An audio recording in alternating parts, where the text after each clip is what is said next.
A few weeks ago, I was doing a Bible study in the book of Ecclesiastes, chapter 5, and I was given the most beautiful revelation on how we are to enter into God's presence for prayer.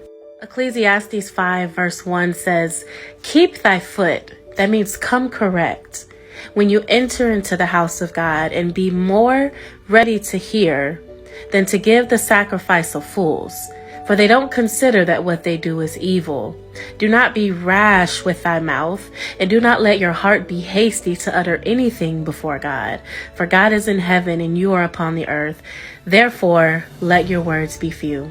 I think for a lot of us, myself included, and I received conviction on this, that sometimes when we enter into God's presence for prayer, we can be quick to just rattle off at the mouth. We can get in his presence and, "God, do this for me, do that for me. I want you to do this. I need this from you. I need this from you." And God is saying that he cherishes those who come in and are more ready to hear, to just simply come in and listen and be ready to hear from him.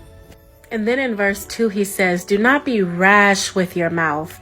The word rash means impulsive. That means don't get into the presence of God and just say and spit out anything. Don't just pour out vain, empty words. Your words should mean something when you're talking to God. And then he says, do not let your heart be hasty to utter anything before God. The word hasty means quick and hurried. That means he doesn't just want a quick 10-second prayer. He doesn't just want to hear, the 15-second, 30-second, 2-minute prayer that you normally give. He says, when you come to pray, when you come into my presence, don't be in such a hurry to leave. What is your rush? Come in, have a seat, let's talk. There are some of us who get into the habit of repetitively praying.